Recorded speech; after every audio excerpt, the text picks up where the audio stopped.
Alright, so I've been reviewing music for almost 2 years now, and I believe I can say that I've heard my fair share of absolute dog water from 2021 and now. And with all of these highs and lows that came and gone, alongside my reviewing skills slowly improving over time, I've came to realize that there are quite a few issues within many mainstream and even low-key albums that really grinds my gears. But at the same time, it's those issues that can also make for a really good album too, which is why for today's video, I want to talk about all the little aspects that can either make or break an album for me.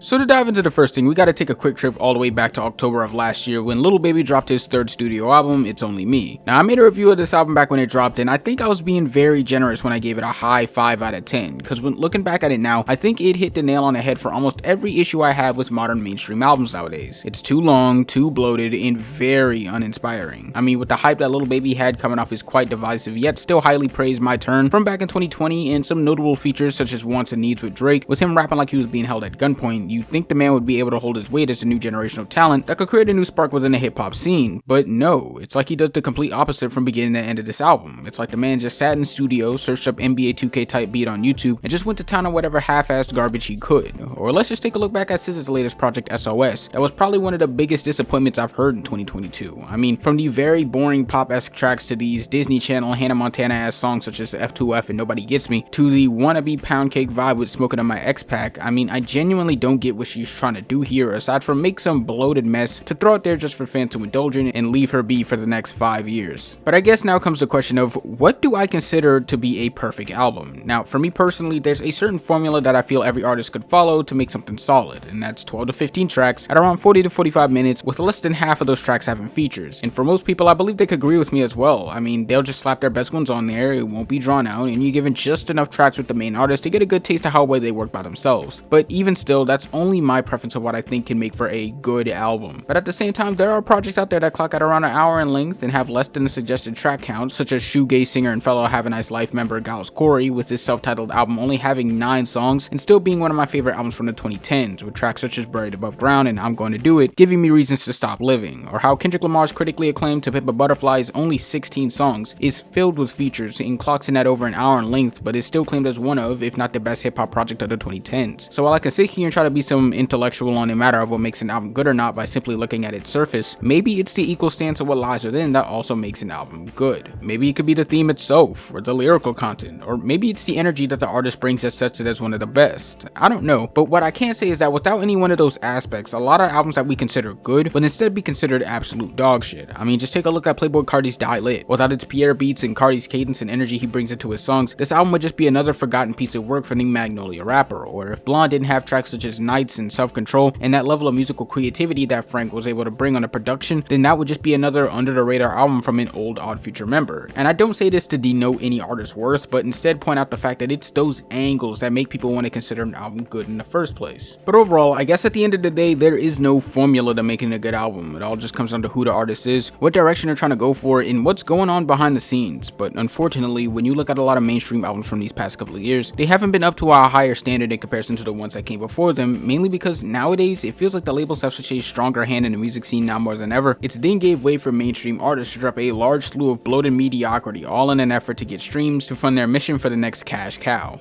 But that's about all I had to say for this video. Sorry if it felt like I cut it a bit short. My creative flow has slowed a bit, so I'm not 100% into the swing of my usual video making process. But either way, if you liked the video, feel free to subscribe as well, follow my on Twitter, and follow Chocolate on Instagram for more illustrations. And on that note, I'll see you guys on Friday when I learn how to get BTS out of the military. Peace. Holy Santa Claus shit.